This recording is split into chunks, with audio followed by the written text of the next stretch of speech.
साहित्य या समाज, जहाँ होती है हर मुद्दे पर बात, विचार है, विमर्श है, हल है, निष्कर्ष है, हर सवाल का हाजिर है जवाब, जिससे जुड़ा है परंपरा संस्कृति, संप्रति संप्रति संप्रति संप्रति।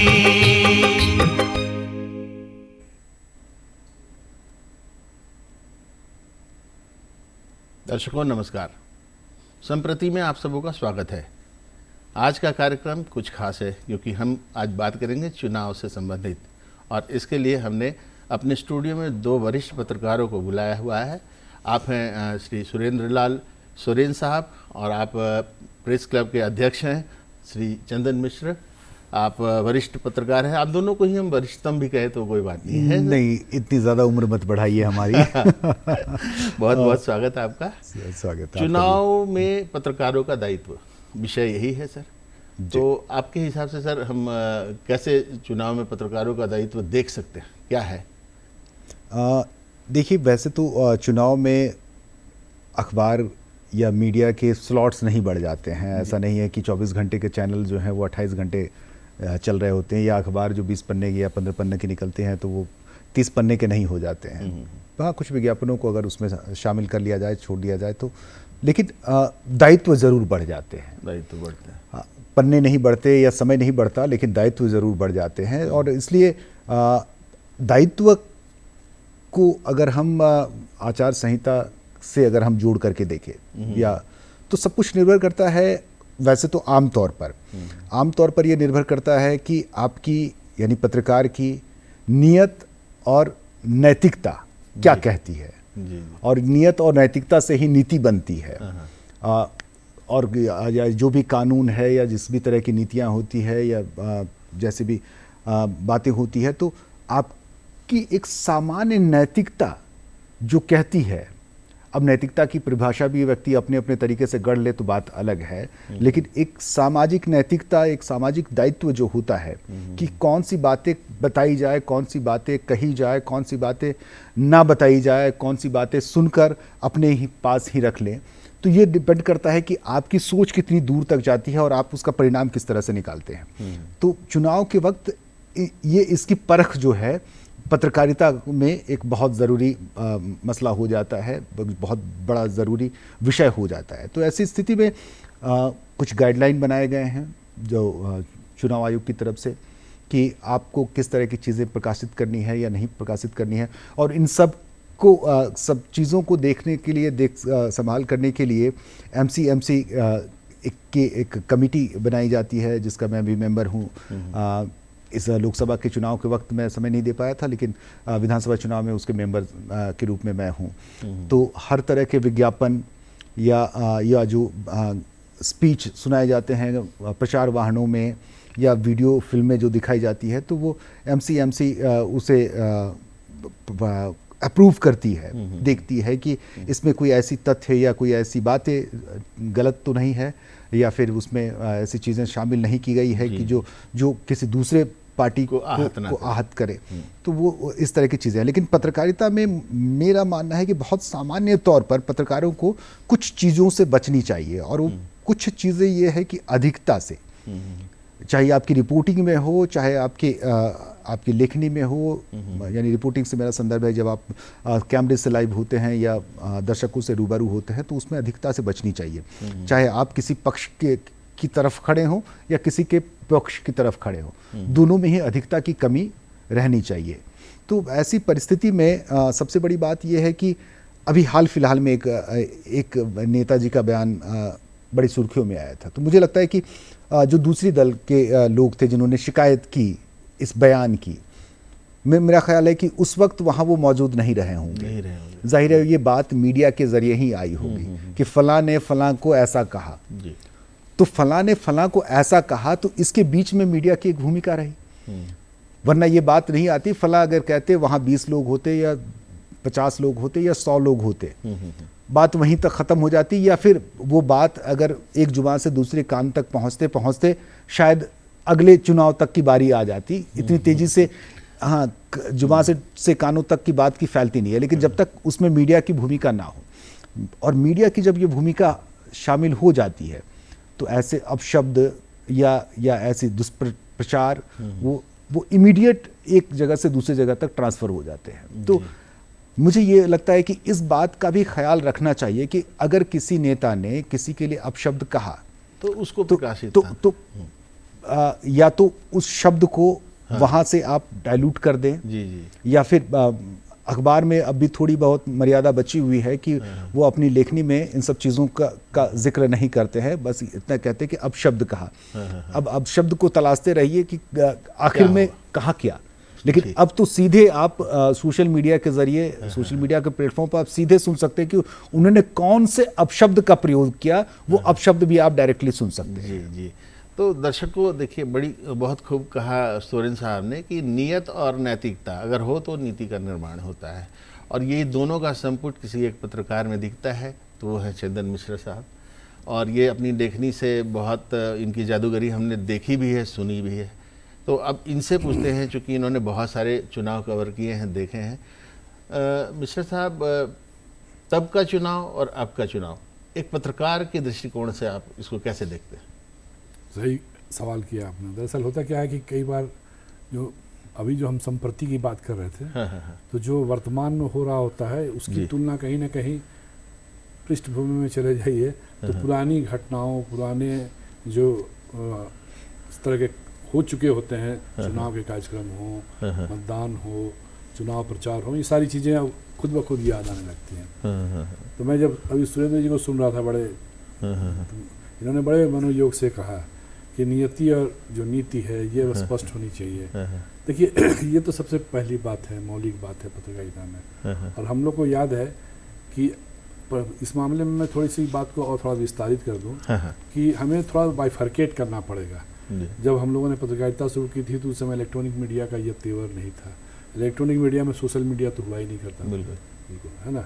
और डिजिटल मीडिया का जो नया युग आया है, समझिए कि क्रांति भी है, तो उसके चलते जो भ्रांतियाँ हैं वो भी साथ साथ चल रही है। उस ज़माने में हम लोगों ने जब शुरू की थी तो हम लोगों को जो हमारे सीनियर्स होते थे वो हम बंदिश लगाए हुए रहते थे। वो बंदिश आज भी बनी हुई है, कम से कम प्रिंट मीडिया में इतना तय है कि साहब आप किसी भी दल को, किसी भी उम्मीदवार को आप कितना चाहते हो तो आप उनको ना जिताने का अधिकार रखते हैं और न उनके फेवर में आप अपनी बातें लिख सकते हैं, पढ़ सकते हैं। तो जब आप इन बातों के दायरे में काम करते हैं तो आपको लगता है कि आप निष्पक्षता की बात करते हैं, और तब आपकी नियति भले ठीक है, किसी के प्रति आपका बहुत सॉफ्ट कॉर्नर होगा, लेकिन आप जब लिखते हैं लेखनी से और जब आप अपनी पत्रकारिता में उन चीज़ों का विश्लेषण करते हैं तब आपको निर्छील स्पष्ट करना पड़ता है जी। अगर आप ऐसा नहीं कर पाते हैं तो उसका मतलब है आप किसी के साथ ज्यादती कर रहे हैं, है ना। और ये आपको इजाज़त प्रिंट मीडिया में नहीं मिलती। आज भी मैं कहूँगा कि इस वर्तमान परिप्रेक्ष्य में भी आज डिजिटल मीडिया का बहुत व्यापक फैलाव हुआ है ना। आप अखबार के समय जितने लोग देते हैं उससे ज़्यादा अपने व्हाट्सएप को सर्व करने में लगाते हैं, है ना। कौन ग्रुप में क्या चल रहा है, किस ग्रुप ने क्या लिख दिया, किस इलेक्ट्रॉनिक मीडिया में क्या, ये सारी चीज़ें हम तुरंत देख लेते हैं और तुरंत उस पर दिमागी तौर पर रिस्पॉन्ड करते हैं। लेकिन प्रिंट मीडिया में आपको अभी भी आप उलट के देख लें पन्ने, है ना, चाहे वो अखबार छोटा हो या बड़ा हो, हमें लगता है कि उसमें जितनी ईमानदारी अभी भी बची हुई है वह उसकी साख को बनाए हुए। और ये चीज़ें मैं अब इसलिए मैं कह रहा हूँ, थोड़ा सा इसको और स्पष्ट कर दूँ कि इसलिए कि वहाँ पे खबरें प्रकाशित होने तक में इतनी प्रक्रिया से गुजरनी पड़ती है इस खबर को कि आप चाह कर भी आप खबर के साथ ज्यादती नहीं कर सकते। जैसे उन्होंने कहा अपशब्द का प्रयोग, कई बार तो अपशब्द लिखा भी नहीं जाता है कि हाँ अपशब्द, उन्होंने कहा कि उन्होंने ऐसा कहा, है ना, ये चीज़ कह दिया, उसने अपशब्द का प्रयोग किया, उन्होंने ऐसा शब्द का प्रयोग किया जिसको यहाँ नहीं लिखा जा सकता, नहीं बता सकता। लेकिन आप यही चीज़ सोशल मीडिया में ज्यों का त्यों परोस दिया जाता है। यूट्यूबर्स जितने जो चल रही है खबरें, वहाँ पे आप एकदम बिल्कुल सुने, गाली भी दी तो गाली को भी स्पंज नहीं करते, नॉन एडिटेड, हाँ नॉन एडिटेड, वो एकदम जस का तस जो है। तो ये जो संकट सामने आ रहा है, तो पुरानी चीज़ों को अगर हम सामने रख के काम करने का तजुर्बा अगर पत्रकारों को हो जाए कि भाई पहले ऐसा करते थे, तो प्रिंट मीडिया में तो अभी मुझे लगता है कि जब 30 साल या 20 साल पहले जो था आज भी वैसे ही है। जी। लेकिन जो नया मीडिया आया है, न्यू मीडिया आया है, डिजिटल मीडिया आया है, यहाँ चीज़ें बदल रही हैं और ये बहुत संकट का समय है। मुझे लगता है कि समाज को, राजनीतिक दलों को और शासन व्यवस्था को, तीनों को देखना पड़ेगा कि हम किस दौर से गुजर रहे हैं। जी, प्रिंट मीडिया तो अपने आप से काम कर रहा है, लेकिन हम भी विजुअल में अभी दूरदर्शन अपने कार्यक्रम दिखाते रहते हैं दर्शकों को। हम लोग भी बहुत निष्पक्ष रूप से आते हैं दर्शकों के सामने। तो मैं इसी मुद्दे पे, अभी आपने सोरेन साहब जिक्र किया था सोशल मीडिया का, जो आज के डेट में बहुत एक ऐसी चीज़ है कि हर कोई की आवश्यकता बनी हुई है। इस पे बहुत सारे ऐसे पोस्ट आ जाते हैं जिसका रिक्वायरमेंट होता नहीं है बेसिकली। इसके लिए कोई नियमावली हो, कोई नियमन है ऐसा कि इसको हम लोग थोड़ा रोक सके? जो अपशब्द बोले जाते हैं दिखला दिया जाता है या पोस्ट कर दिया जाता है, इसके बारे में आप कुछ बताएं। देखिए, इसके लिए कुछ सामान्य नियम तो नियम तो तय किए गए हैं, लेकिन इनका अनुपालन कैसे हो और कैसे सुनिश्चित किया जाए, और अगर इसका वायलेशन होता है तो कैसे उस तरह के पोस्ट को डिलीट किया जाए या उस तरह की खबरों को प्रतिबंधित किया जाए, इसके लिए अभी बहुत मुकम्मल तैयारी हमारे मुल्क में नहीं हुई है, या उसके लिए अभी बहुत ज़्यादा कदम नहीं उठाए गए हैं, जिसकी वजह से मुझे लगता है कि अभी बहुत इमेच्योर सिचुएशन में है हमारी सोशल मीडिया यूज़ करने वाले भी, और मतलब इसका इस्तेमाल करने वाले भी, और इससे प्रभावित होने वाले भी। व्यूअर्स भी बहुत देख रहे हैं ना, उनके लाइक्स बहुत आ रहे हैं, वो शेयर कर रहे हैं, तो कहीं ना कहीं सोशल मीडिया दोनों को देखना होगा। क्योंकि देखिए, क्या होता है कि आप एक संस्थागत काम इसमें नहीं होता है। आप भी फेसबुक से जुड़े हुए हैं, हम तीनों यहाँ बैठे हैं तो हम तीनों फेसबुक से जुड़े हुए हैं। आपने अपने फेसबुक से कुछ पोस्ट कर दिया, अब ये बात ये तय करना या सुनिश्चित करना, इसका कंट्रोल है मेटा के पास, या अगर आप यूट्यूब की बात करें तो इसका कंट्रोल है गूगल के पास। तो गूगल ही उसे हटा सकता है या गूगल ही उसे डिलीट कर सकता है, या गूगल ही उस अकाउंट को परमानेंटली डिलीट कर सकता है। तो अब ये बात गूगल तक पहुंचाई जाएगी या मेटा तक पहुंचाई जाएगी, अभी मुझे लगता है कि ये ऐसी सिचुएशन हो गई है कि हाँ, फलां के बेटे फलां ने फलां जगह ऐसा किया, अब उनके पिता को ही ये कंप्लेन किया जा सकता है, उनके पड़ोसी से तो कंप्लेन करके इसका सोल्यूशन निकाला नहीं जा सकता। तो वैसी ही सिचुएशन अभी सोशल मीडिया की हो रही है, जिसकी वजह से इसका बहुत ज़्यादा मिसयूज़ हो रहा है। मुझे लगता है कि सिर्फ चैलेंजेस ही नहीं है, ये अभी आप अगर कंटेंट निकाल करके आप देखें सोशल मीडिया पर जो कंटेंट अभी तैर रहा है, मुझे लगता है कि कुछ 10% भी ऐसे कंटेंट नहीं है जिसको आप मर्यादा की सीमा में रखेंगे। वो मर्यादा की सीमा लांघ चुके हैं। 90% कंटेंट वो या तो बिल्कुल भड़काऊ भाषणों का इस्तेमाल कर रहे हैं, या अगर नेताजी ने नहीं कहा तो उसमें आपने अपनी बात भी शामिल कर दी। तो इस तरह की सिचुएशन है, इसलिए जो गाइडलाइन है वो सोशल मीडिया के लिए भी इक्वली है, वो मीडिया के लिए भी, प्रिंट के लिए भी, वो सब इक्वली है। सोशल मीडिया को एक चीज़ मैं थोड़ा सुरेंद्र जी की बात को सपोर्ट करना चाहूँगा। इसमें एक जो हमारा भारत सरकार की जो सूचना प्रसारण मंत्रालय है, इसको एक रेगुलेटरी सिस्टम बनाना पड़ेगा। और हालांकि कुछ गाइडलाइन तय हैं, लेकिन अभी भी खबरों पर नियंत्रण जैसा प्रिंट मीडिया में होता है ना। कई चीज़ें आप हाउस के अंदर कंट्रोल करते हैं विद इन हाउस, और कुछ चीज़ें होती हैं जो आपको जो रेगुलेटरी बॉडी है वो कंट्रोल करती है। लेकिन अभी इलेक्ट्रॉनिक मीडिया में, खास करके जो डिजिटल मीडिया है, सोशल प्लेटफॉर्म्स जितने हैं सोशल मीडिया के, इनको अभी रेगुलेटरी बॉडीज़ उनके ऊपर लागू नहीं है। तो क्या इसको हम लोग चुनाव के संदर्भ में देखें, या फिर ऐसे एक आम भाषा में हम लोग बात कर रहे हैं कि हर कोई हर तरह के कंटेंट डाल रहा है? आप बीइंग पत्रकार, आपको क्या लगता है चुनाव को कितना बाधित करता है ये? चुनाव को काफ़ी अधिक बाधित करता है। अभी देखिए, एक नया मामला चल रहा है, किस व्यक्ति ने ऐसा किया, कैसे किया। कोई नेता है जेएमएम की, उनके भाषण के किस पार्ट को पता नहीं कैसे उसने डिस्टॉर्ट किया और उसको उन्होंने वायरल कर दिया। उस पर एक मुकदमा भी हुआ है। अब इसकी छानबीन होगी, जांच होगी कि एक्चुअल उसका फैक्ट क्या था, उन्होंने क्या कहा था, किस संदर्भ में कहा था। तो ये चीज़ें जो हो रही हैं वो बहुत खतरनाक किस्म की हो रही हैं। आप किसी का कैरेक्टर असैसिनेशन कर रहे हैं, अगर ऐसा हुआ तो, अगर उन्होंने ऐसा नहीं कहा है और किस संदर्भ में कहा है, अगर इसकी जानकारी उस बनाने वाले को नहीं है जिसने बनाया है क्लिपिंग्स, तो मुझे लगता है कि ये ज़्यादती हो रही है। ये चीज़ें और बढ़ेंगी। तो जब तक आप रेगुलेटरी बॉडीज़ नहीं होंगी तो ऐसी खबरों को, ऐसी बातों को आप रिस्ट्रिक्ट नहीं कर सकते, और ये बहुत खतरनाक स्टेज पे जाएगा। आप उनके बारे में कहा तो वो जाहिर है उनके व्यक्ति भी काम कर रहे हैं उस पर डिजिटल फॉर्म पे, तो वो उनका भी काम शुरू हो जाएगा। तो इधर से जैसे एक बार याद होगा लोकसभा के दौरान में कि गृह मंत्री का एक भाषण ऐसा चलाया गया जिसमें कहा गया कि हम आरक्षण नहीं देंगे, जबकि वो कुछ और था, भाषण का पार्ट था। मैं भी वही उसी का एग्जांपल, तेजी से जो वायरल हुआ, उसी का एग्जांपल पे उसका खमियाजा मेरे भी दिमाग में आ रहा था, सत्ताधारी पार्टी को भुगतना पड़ा। तो ये चीज़ें जो हो रही हैं, इसको रिस्ट्रिक्ट करने के लिए कहीं कोई रेगुलेटरी बॉडीज़ नहीं है। चुनाव आयोग को आप शिकायत करेंगे, जितनी देर शिकायत करेंगे उतनी देर में तो कितनी बातें लाखों तब तक चुनाव बीत चुका होगा। हाँ, जिसको इनका फायदा होना है वो हो चुका होगा, या इसलिए जिनको नुकसान होना वहाँ पर रिस्ट्रिक्शन अगर गवर्नमेंट नहीं लगाती है, सूचना प्रसारण मंत्रालय का एक दायित्व बनता है कि आप चाहे पार्लियामेंट इलेक्शन हो या स्टेट के असेंबली इलेक्शंस हो, वहाँ आपको एक मशीनरी खड़ा करनी होगी।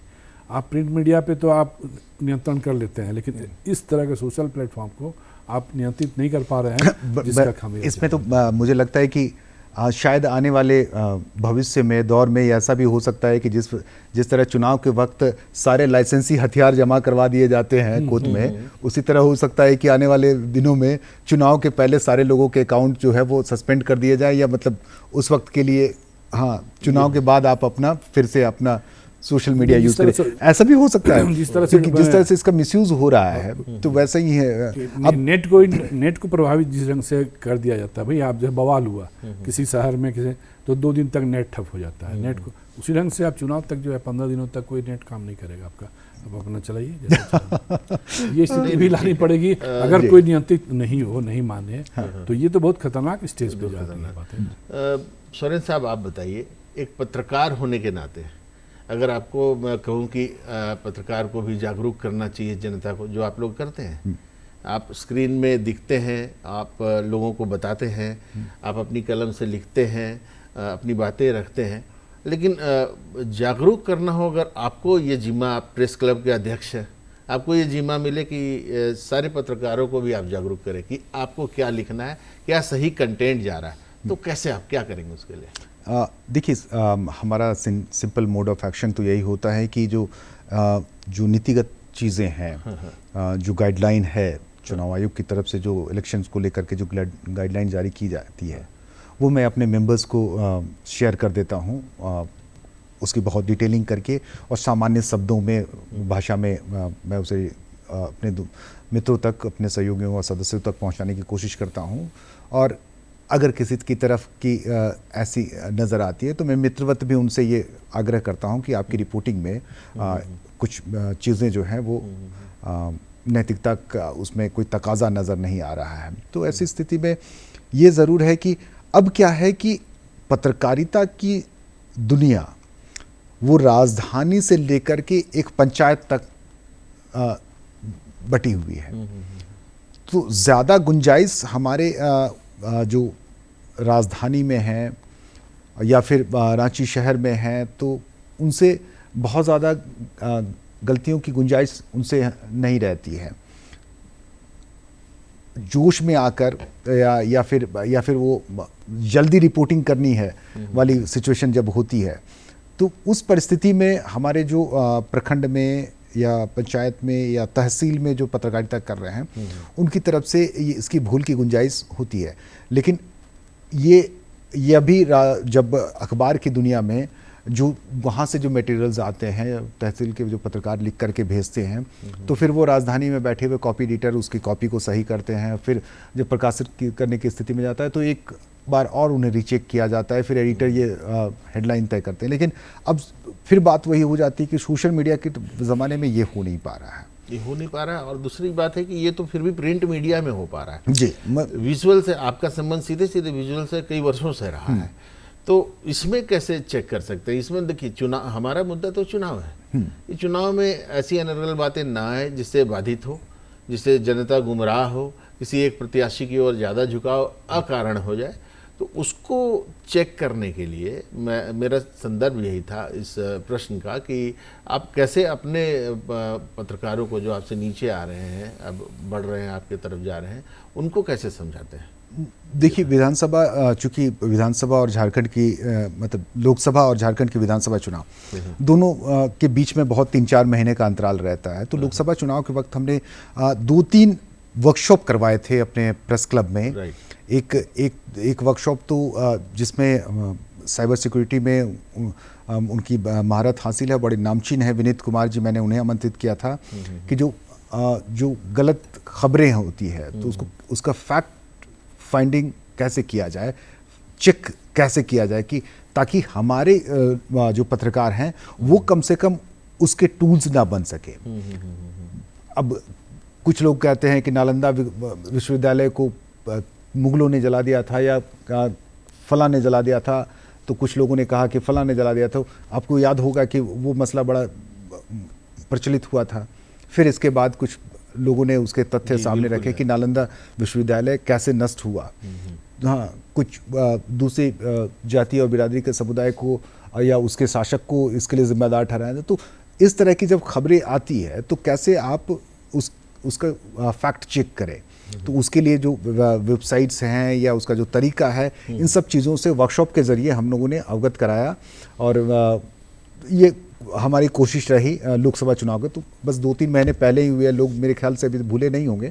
बहरहाल ये ज़रूर है कि आप सब तरफ की बातें करें, सबकी बराबर बातें करें, और किसी अब की जो मैं सोशल मीडिया में देख रहा हूँ, तो अब तो पार्टी एक अलग चीज़ हो गई है, यानी राजनीतिक दल एक अलग मसला हो गया है। अब तो जातिगत चीज़ों को भी उसमें डाला जाने लगा है कि फला जाति के फला कैंडिडेट, हाँ, या फला जाति के फला वोटर ने ऐसा किया वैसा किया। तो मुझे लगता है कि हम बहुत पत्रकारिता को बहुत नीचे ले जाकर हम पत्रकारिता कर रहे हैं। तो थोड़ा इसका स्तर ऊपर उठाने की आवश्यकता है। मिश्रा साहब, आप अग्रणी पत्रकारों में से, मैं बार बार अपने शो में कह रहा हूँ, तो एक अग्रज होने के नाते युवा पत्रकारों को ऐसा कोई संदेश आप दें कि चुनाव आयोग प्रत्याशी और मतदाताओं के बीच में सामंजस्य बनाने के लिए कैसे उनको लिखना है, कैसे मतलब ज़्यादा? देखिए, एक चीज़ तो मैं पहले बता दूं कि जैसे उनके लिए वर्कशॉप की बात आती है। प्रिंट मीडिया में चुनाव के पहले एक गाइडलाइन तय होता है, बाकायदे लिखित गाइडलाइन भी आती है, और जितने उनके पत्रकार होते हैं, हम लोगों ने अपना अनुभव जो है देखा है कि डाउन द लाइन पंचायत स्तर से अगर हमारा प्रखंड स्तर पर रिपोर्टर हमारा है, अनुमंडल पे, जिला पे और राजधानी पे, तो सब लोगों को दिया रहता है गाइडलाइन कि आपको खबर किस अंदाज में लिखनी है, क्या लिखना है, तस्वीरें क्या होनी चाहिए, है ना। और बाकी डेस्क वालों को भी बताया जाता है, इनको बताया जाता है। उनको पता रहता है, वो जो पिछले 10-15 साल से 20 साल से पत्रकारिता कर रहे हैं, उनको पता रहता है कि हमें क्या लिखना है। आप किसी के भी उम्मीदवार के बारे में फेवरिज्म नहीं होना चाहिए, इस बात को स्पष्ट किया जाता है, ये चीज़ सिखाई जाती है और उसका लाभ भी मिलता है। आप हमने इसलिए फिर मैं रिपीट कर रहा हूँ कि आप अभी भी प्रिंट मीडिया को आप अगर देखें तो सोशल मीडिया और जो आपका डिजिटल मीडिया है, न्यू मीडिया है, इसकी तुलना में आज प्रिंट मीडिया बिल्कुल पारदर्शी है ना। आप उलट के देखिए, कोई भी अखबार जो बड़ा अखबार है वह किसी का फेवर करते हुए नहीं दिखाई देगा, है ना। जिसने जो कहा उसको एज इट इज़ रखा जाता है, ठीक है। उसमें कोई अगर डेरोगेटरी वर्ड है या डेरोगेटरी सेंटेंस है तो उसको डिलीट कर देते हैं अखबार वाले खुद। अगर कोई नेता बहुत उत्तेजित होकर कुछ भाषण दे दे तो इसलिए ऐसा करते हैं कि सारे जितने डेस्क के लोग बैठे हुए रिपोर्टर हैं, यंग हैं, उनको बताया जाता है। लेकिन हमें सबसे बड़ी चिंता करनी है इस बात को, मैं अपने जितने युवा साथी हैं जो इलेक्ट्रॉनिक मीडिया में काम करें, खास करके डिजिटल मीडिया में, जिनके पास 1 या 2 मोबाइल रहता है, कैमरा है ना, माइक लेके अपना घूम रहे हैं, और उन्हें नियंत्रित करना पड़ेगा क्योंकि उनका ऊपर कोई बॉस नहीं बैठा होता है। वो जो चाहते हैं वो चला देते हैं, कोई एडिट नहीं होता है ना। आप देख लीजिए, उनको जो मर्जी आए, 2 लोग बैठ गए ऊपर आपस में, उनको लगा कि हमको फलाना जी को सपोर्ट करना है, और उनके सपोर्ट में पूरा जो है वार्तालाप अपना दिखा देंगे। तो ये चीज़ें रोकने के लिए कोई बाहर से ताकत तो आएगी ना, उनको सेल्फ गाइडलाइन पड़ेगा। और वहाँ पे चुनाव आयोग और प्रशासन की भूमिका भी महत्वपूर्ण होती है। देखिए, राजनीतिक दल कोई भी चाहेगा कि मेरा फेवर हो, है ना, चाहे कितनों गंगा स्नान करके आएगा तो वो चाहेगा कि हमारे पक्ष में बढ़िया बात बोले लोग, है ना, बढ़िया इंटरव्यू हो जाए और हमारे पक्ष में हवा बन जाए, वो चाहता ही चाहता है उसके लिए उसको। लेकिन हम पत्रकारों का दायित्व है, जो लोग कर रहे हैं कि भाई टेम्पोरली तो आप उनको सपोर्ट कर रहे हैं, लेकिन इन द लॉन्ग रन क्या होगा कि आपकी आइडेंटिटी खत्म हो जाएगी। आप पत्रकारिता नहीं कर रहे हैं तो आप, मैं शब्द का उपयोग करूं कि वो दलाली आप कर रहे हैं, तो इससे बचिए। अभी मैं आ रहा था यहाँ प्रोग्राम के लिए आ रहा था, तो अभी बड़े जोर शोर से प्रचार चल रहे हैं, चुनाव प्रचार चल रहे हैं। एक मोहल्ले से गुजर रहा था तो देखा कि 6-7 महिलाएं एक पार्टी का झंडा लेकर गुजर रही हैं और उनके साथ 5-6 बच्चे भी थे। मैंने ये गौर किया कि महिलाओं के हाथ में पार्टी का झंडा नहीं था, उनके बच्चों के हाथ में पार्टी का झंडा था। महिलाएं कतरा रही होंगी, शर्मा रही होंगी शायद, तो उनके बच्चों के हाथ में पार्टी का झंडा था। बड़ी अच्छी तस्वीर थी, देखने में बड़ा इंप्रेसिव लग रहा था कि छोटे छोटे बच्चे पार्टी का झंडा डंडा साथ में पकड़े हुए। लेकिन वो न्यूज़ का मटेरियल नहीं हो सकता है। आप देखिए, आंखों से गुजर जाइए। हाँ, वो तस्वीर लेकर या उसकी वीडियो बनाकर आप सोशल मीडिया में या किसी चैनल में चलाना, ये चुनाव आयोग की गाइडलाइन का वायलेशन है कि आप बच्चों को चुनाव प्रचार में आप इन्वॉल्व नहीं कर सकते। ये कोई पार्टी भी नहीं कर सकता, और पार्टी नहीं कर सकता तो आप भी नहीं कर सकते, क्योंकि आप भी चुनाव प्रचार का एक हिस्सा बन जाते हैं। तो इस तरह की छोटी छोटी माइनर बातें जो हैं वो आपको ध्यान रखनी होगी। अब हमारे पास मिनट 2 मिनट का केवल समय बचा है, और ऐसे में हम जरूर चाहेंगे कि आप दोनों, चूँकि आज आके अपने सारे एक्सपीरियंस हमसे साझा कर रहे हैं, तो एक छोटा संदेश चुनाव के लिए, एक पत्रकार के नाते छोटा सा आपसे और छोटा सा आपसे एक छोटा संदेश शुरुआत सर। हाँ, मुझे लगता है कि इस जो लोकतंत्र का कहते हैं ना महापर्व है, तो बड़ा पर्व तो बीत गया, अभी छोटा पर्व है, प्रदेश का पर्व है। इसमें सबकी भूमिका महत्वपूर्ण है, जो वोटर हैं उनकी भूमिका, जो मीडिया जगत के हैं, राजनीतिक दलों की तो भूमिका है कि वो खुद मैदान में होते हैं और उनको तय करना पड़ता है आने वाले दिनों में वो सरकार बनाएंगे, सरकार चलाएंगे, राज्य चलाएंगे। लेकिन हम मीडिया वालों को सबसे बड़ी भूमिका में आना होता है, और हमें इसलिए आना होता है कि हम ईमानदारी से अपने पेशे के साथ काम करें, और हम किसी दल का होकर नहीं काम करेंगे तो मुझे लगता है कि आप राज्य के साथ भलाई करेंगे, देश के साथ भलाई करेंगे, और जो भी सत्य है उसी को सामने रखें, और चुनाव के जो गाइडलाइन है उसको माने, और आप कोई पार्टी का कार्यकर्ता बन के नहीं काम करें। सोरेन साहब, आपसे संक्षिप्त बात। अभी त्योहारों का दौर कह सकते हैं कि अंतिम मुकाम तक, और साल के अंतिम घड़ी में हम लोग खड़े हैं। त्यौहार, छठ, दुर्गा पूजा, दिवाली जैसे बड़े पर्व गुजरे हैं, अभी पार हुआ है इस वर्ष, लेकिन 5 साल में आने वाला एक त्यौहार होता है चुनाव। तो इस चुनाव के पर्व को कितने बढ़िया तरीके से हम मना सके, सेलिब्रेट कर सके, इसकी तैयारी हर एक आदमी को अपने घर में और ख़ुद में करनी चाहिए, और उसमें पत्रकारों को तो विशेष रूप से अपनी भागीदारी निभानी चाहिए कि वो इस लोकतंत्र के चौथे स्तंभ के रूप में जाने जाते हैं। एक ऐसा स्तंभ जिसका जिक्र किसी किताबों में नहीं होता है। तो आप कुछ चीज़ों का बहुत ख़ास ख्याल रखें। ऐसी घड़ी में बड़ी ही मार्मिक तस्वीरें आती हैं, वीडियो आते हैं कि कोई एक बेचारा सा आदमी और नेता उनको जाकर सहारा दे रहा होता है, चाहे वो विकलांग, दिव्यांग हो या विक्षिप्त हो या फिर बुज़ुर्ग हो, और उन्हें सहानुभूति देने लगता है। ऐसे वीडियो बड़े वायरल होते हैं चुनाव के घड़ी में।